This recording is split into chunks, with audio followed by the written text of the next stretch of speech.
Hello fellow magicians and welcome back to the channel. In this episode I'm going to continue with the Battle of the Sexes series. In this episode I will discuss toxic transgenderism.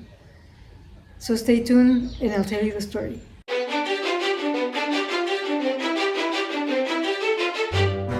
Life is a battle and spirituality is the toolkit you need to survive it. Through my own personal experience, I will show you how to live spirituality on a daily basis. This is also the journal of the Aderamento Sustainable Community, an experiment on human evolution, seeking to create a different type of human society based on sacred principles. Hello fellow magicians and welcome back to the channel. I took a rest of 2 weeks or so from videos because I wanted to research this topic well enough, and also because with everything that is going on right now with the astrologically, I would say with the eclipse and whatnot, it's been energetically an intense period. So I took off a few days or a few weeks to gather strength and reconsider a few things that I wanted to discuss in future episodes as well. But there's 2 more episodes that I want to do on the Battle of the Sexes series. This one is going to be one of those 2 next episodes, and this one is related to toxic transgenderism. As you know, as I discussed it previously, we already reviewed toxic feminism, toxic masculinity, and then now is the turn for toxic transgenderism. And I think that this topic is quite relevant right now because it's extremely complex and is been digging out stuff within society that we haven't solved. And this includes both misogyny and also homophobia. So right now, what's going on in the world of transgenderism, or the T? I'm going to call it the T movement. So because first of all, it's hard to say the word, and also because I don't want to be banned or excluded, or this video to be taken down because of censorship. So I have to do a disclaimer first. I do believe that there's going to be around the world people that need to express themselves in a different gender to which they were born, in a different sex. So there are people in the world legitimately that need to make that transition physically. They require that. I can't explain why that is. I can't explain their lives because of course I'm not one of them. But I'm very sure that in some cases this is a legitimate need, that they do need to make this transition. All right, so I'm going to show you a little bit of what's going on around the world so that people don't say that I'm making this up. Because usually, if you're not into this subject, maybe you think that I'm making these things up. So these are things that I got from the internet. They're videos that you can watch on YouTube if you want. And so, yeah, let's go into it.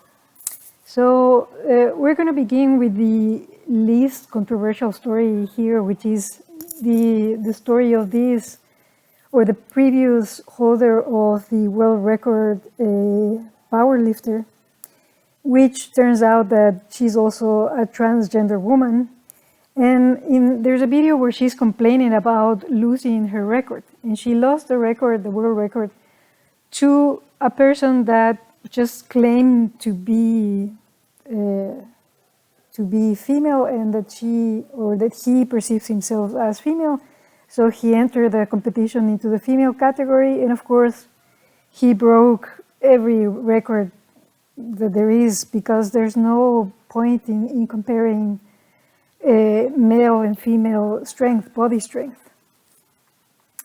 So that's the first story. And of course, you can see here how ridiculous this is when a guy that is visibly a guy, he has all the characteristics of a guy, he hasn't gone through a hormone transition or anything like that, can just by claiming and by saying that that he considers himself a woman, or the opportunity to invade exclusively female spaces. So the second story is about this swimmer called Leah Thomas. He is a full-grown male, and again, just by claiming that he perceives herself as, or himself as a woman, enters the female competition, and of course the swimmer competition, and of course he beats everybody. And even in the case when another girl was able to actually catch up to him and finish at the same time, the judges of the competition gave the medal to Leah Thomas, arguing that this girl, another girl, Riley Gaines, didn't win the competition when in fact it was a tie. So in this case of Leah Thomas, another swimmer, Riley Gaines, has been complaining about this issue and saying that it's quite unfair that to put a biological male competing against women. And she's been raising her voice against this issue because it's quite problematic. Riley even complained that this guy, which is a full-on male, he hasn't gone through any surgery or anything like that. He even went to the changing rooms, and he was naked there in front of all the women also. And this is not acceptable, I think. It's not that I'm a prude or anything like that, but it's not acceptable. I mean, we have spaces, and there's a reason why men and women have spaces, and there's a reason for that. So now look into this guy, into this photo, this next photo. This guy is Colonel Russell Williams. You could say that, maybe at some point he wants to, or can have the right to say that he's a woman and he's a trans woman and he wants to go through a transition, right? This guy is actually a convicted criminal. He killed 4 women. Now imagine if the police didn't know that he was a psychopath. And just by the fact that he's claiming to be a woman, he's allowed to get into bathrooms or female bathrooms or exchange or changing rooms or prisons. So imagine what he would do if he went into these spaces. Now there's a reason why we have separate spaces for men and women, and the reason is that, that women are more vulnerable when it comes to physical strength. And so that's why we have to protect ourselves, because we cannot screen every guy that is going to enter into a bathroom or a changing room or anything like that. It's much better to have a simple rule saying that this is only a female space and that's it, instead of now getting into this gray area of allowing any guy that claims to perceive himself as a woman get into these spaces. Now, in this whole issue, there's also the problematic position of or controversial situation with the government. The government is getting into this debate of gender, and now we women are going to lose the right to call ourselves women just because that is going to be offensive for trans guys. And so this is a true news, a true report, where, in the US, they want to change the term of mother to birthing people. And this is even worse, evolving into the craziness of professionals not being able or willing to describe what is a woman. As simple as that. What is a woman? How would you describe a woman? For me, a woman is, we need to agree that this is based on genetics, simple and purely. This is genetics. Now, of course, for trans people that want to mirror or portray the other gender or the other sex, they are more than capable of doing that if they want to. But that doesn't mean that, that has to be at the price of women renouncing our rights, renouncing our right to call ourselves a woman. And in this debate, there's also the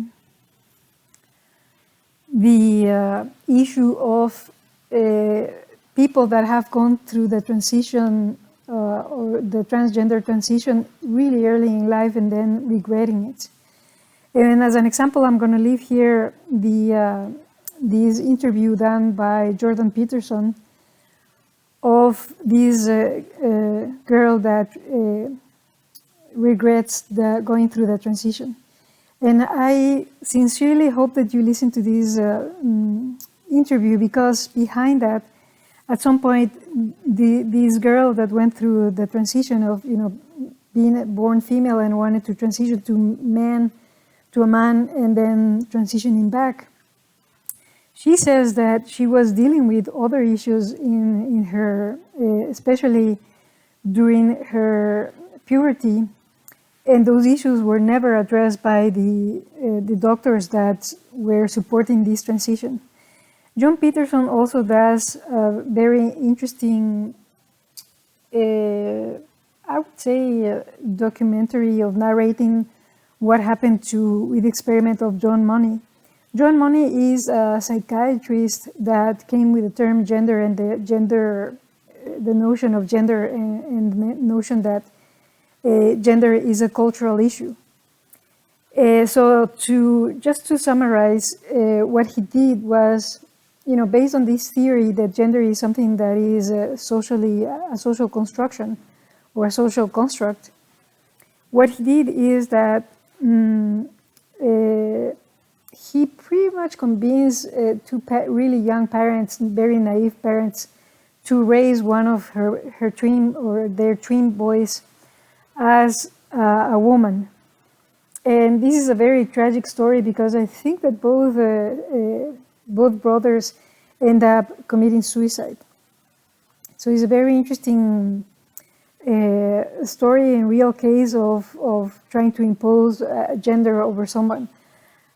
I don't think that this is the case, and I think that gender is more complex than just saying that it's social or exclusively social, exclusively hormonal, exclusively genetic or physical. Is more complex than that, because it has to do with the desire of the soul as well.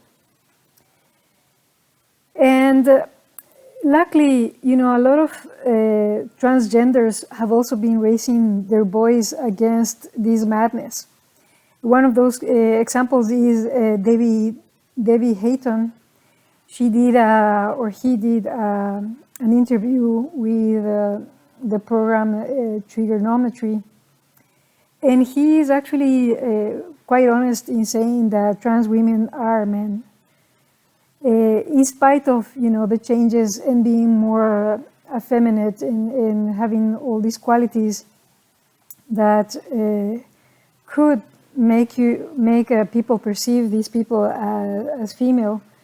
They are intrinsically men, and they cannot erase that fact, especially if they went through puberty.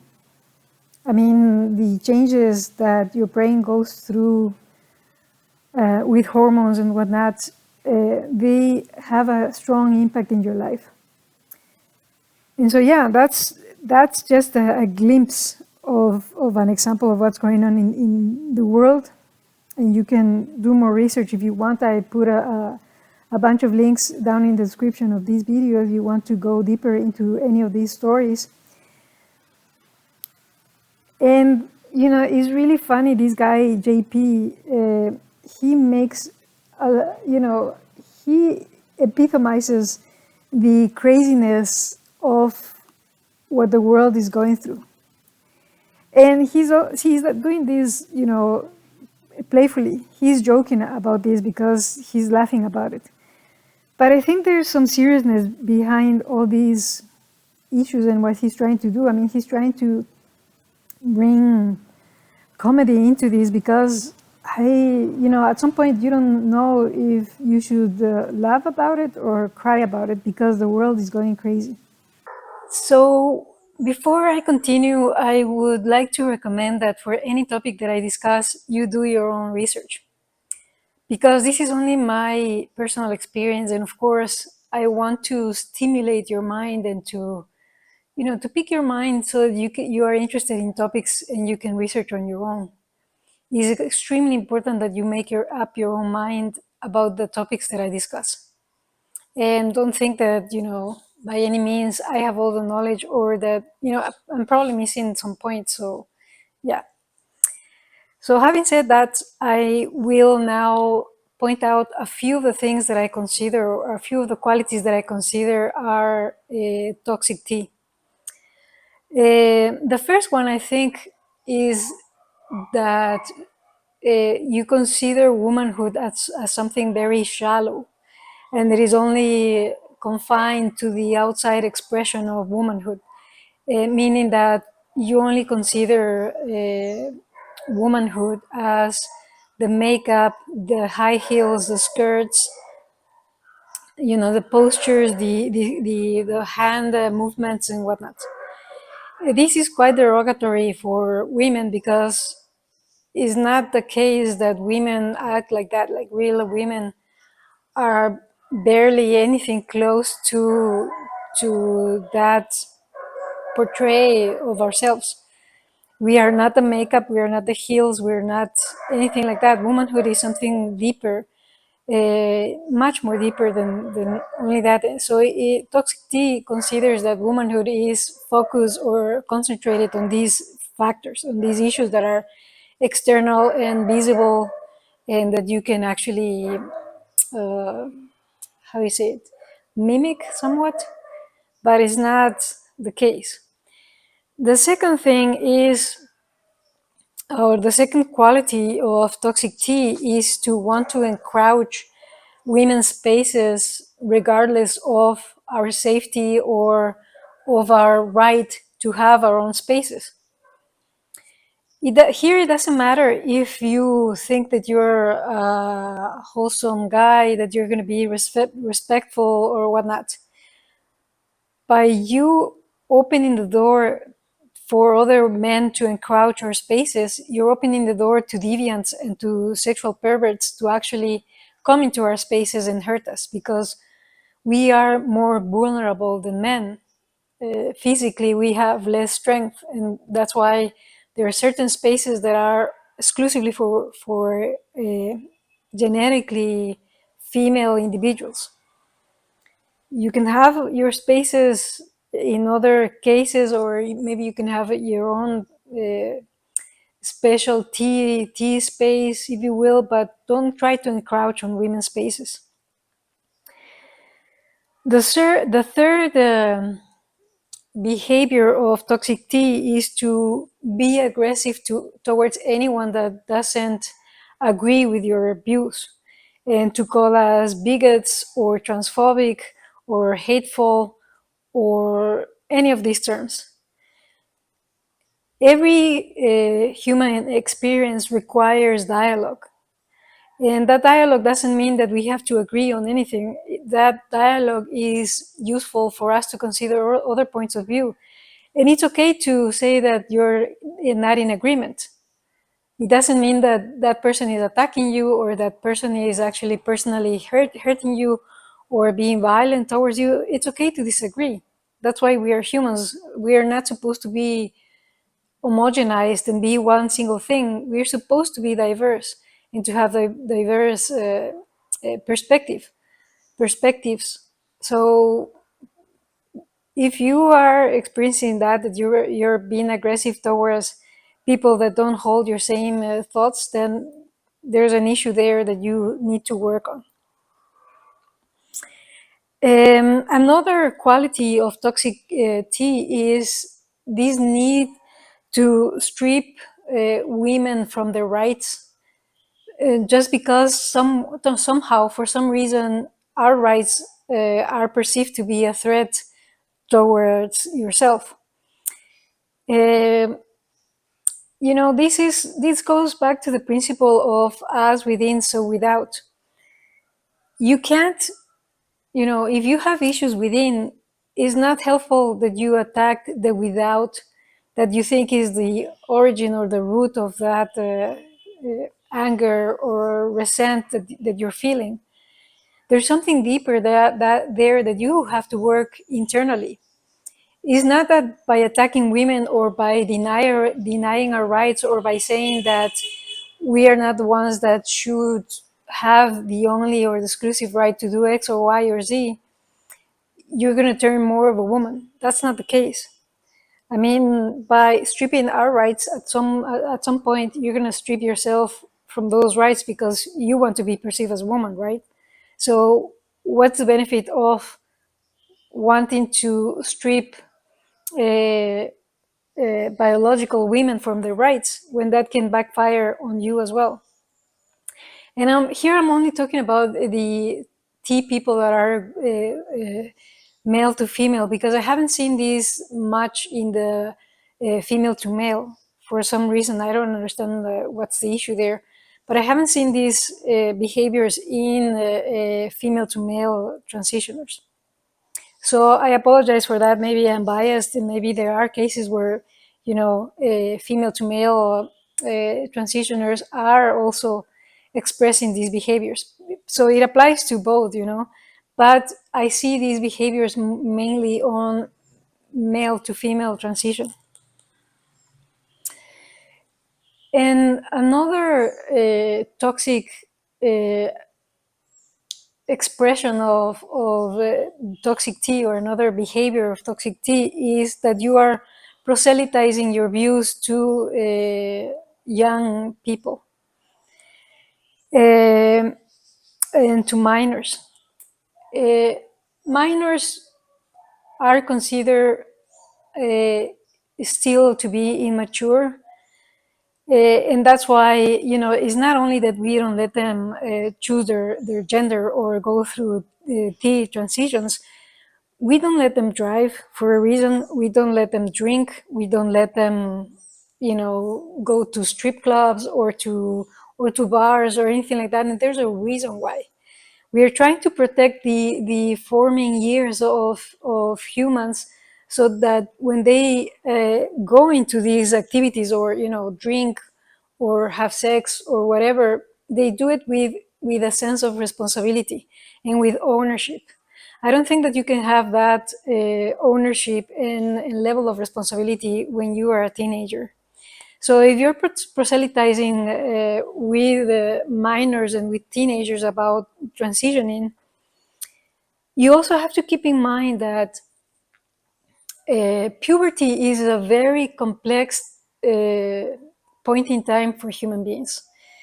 When we go through puberty, we pretty much hate ourselves because we're going through so many changes that we don't like our body, we don't like how we see ourselves, we don't like how we smell, we don't like anything about us.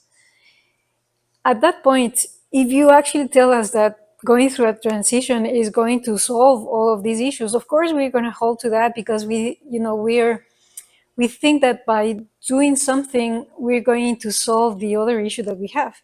It's kind of like having a problem and trying to solve that with buying new shoes or new clothing. That thrill of having this new item in your life is going to mask for a while, or mute for a while the other problem that you're facing, but is not actually addressing it or is not changing it. And at some point, once you go through that excitement of the new shoes or the transition process or anything, those issues are going to come back, and they're going to come back with a vengeance. So I don't think that minors or teenagers can actually make life-changing choices They have to actually mature and go through a serious consideration of what it means to actually do this transition and how your life is going to change. And see, let's go back to the case of the writer that I did a while ago, Nora Vincent. You know, she was a butch lesbian. Maybe in her teenagers or in her teenage years, she thought she could be a guy, but when she actually experienced that process of living as a full-grown man, she didn't like it, and she even had a it was very tough for her emotionally to do that. So that's an example of, you know, this is a butch lesbian that has probably several reasons why she would like to transition, but when she experienced what it was like to actually live that life, she actually went through a depression. She had a refall, or how you say it. Anyways, she, for her emotionally it was too much. All right, so I think that there's behind this toxic tea, there's an agenda. And this is a very dangerous agenda. And I'm going to just point out the few things that I see in the toxic tea that is actually very worrisome. The first thing is that, of course, there's an economic incentive to have people going through this transition. It takes a lot of money, and you're going to be a patient for life if you go through a transition, because for life you're going to have to take medicines and maybe go through surgeries, at least take hormones. So that means that, you know, there's a lot of money there to be gained if you have more people transitioning, because they are patients for life, and the sooner that they go through the transition, the more money you're going to make from them, because the longer they're going to be using your products. So that's an economic incentive for actually promoting this agenda. The second issue or agenda or topic there, or hidden topic there, is eugenics. Eugenics is a movement that is been alive in society for more than 100 years. I'm not exactly when it was actually founded, but it starts with Malthus and saying that, you know, society or population grows exponentially while food production grows mathematically, and so at some point you're going to have a collapse because you're going to have too many people with too few resources. This notion has been there more than 100 years. And there is actually eugenicists that claim that there's too many people in the world. And I always wonder when they say this, so who's the one that is the spare, or who are the ones that are the spare humans? Maybe they are, right? Because they are never willing to put their fingers on themselves. So that's another issue or thing to ponder. The other worrisome point that I see behind this toxic tea agenda is transhumanism. As you see now, the tea movement has been bringing up this discussion of what is a woman, and who can be called a woman, and even stripping women from being called mothers or women or biological women or whatnot. The transgender or the transhumanist movement is actually at some point going to question what is even a human being and who can call themselves a human being. And so this is quite dangerous. And actually, I've heard, I haven't actually, you know, confirmed that because I haven't researched this, but I've heard that countries, in this case, I heard Chile was changing their legislation so that you can expand this notion of who you can consider a human being. And this is quite dangerous.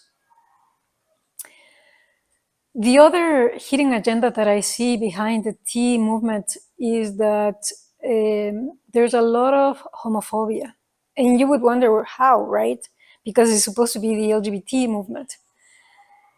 The issue that I see here is that if you are, quote unquote, a gray person that cannot be properly classified in the male or female gender, then you have to make a transition so that you are properly in the category where you fit, right?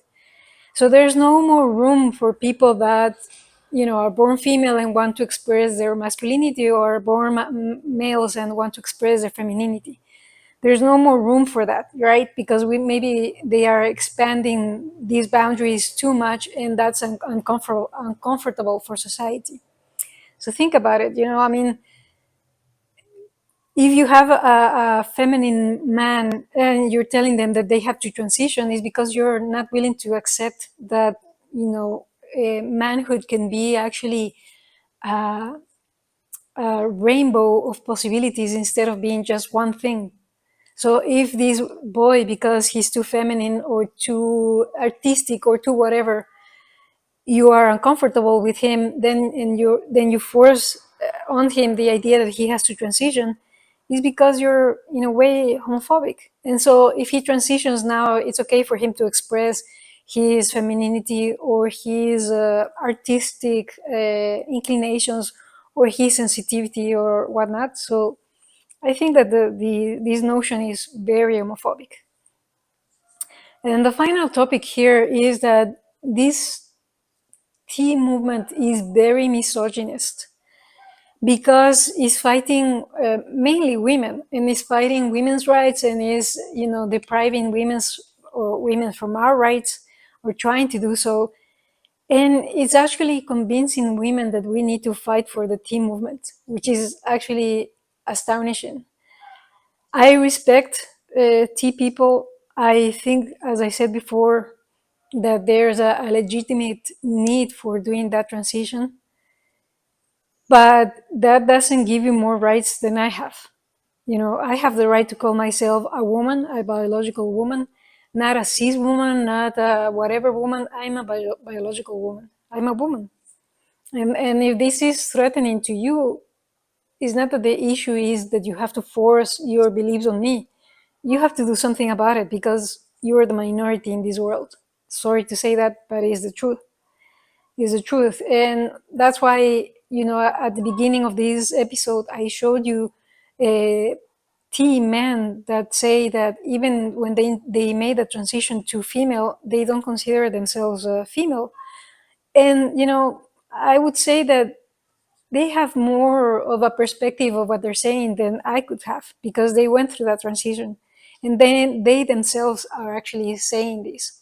So this is a misogynist movement because I think that is an attack on the sacred feminine. And there is such thing as a sacred feminine and a sacred masculine and a sacred sexuality. But that's going to be the topic for my next video. So for now, I want to thank you for being with me, and I hope to see you in the next chapter. Thank you, and I'll see you in the next one. Thank you very much, fellow magicians, for staying with me till the end of this chapter. I also want to make a request that you please subscribe to this channel and give it a like and share it with your friends, because that will help me grow and keep doing videos that are spiritual and that are meant to help other people. As usual, I'm looking for members to the community that I'm creating. If you're interested, I'm gonna leave the link to the community down in the description of this video.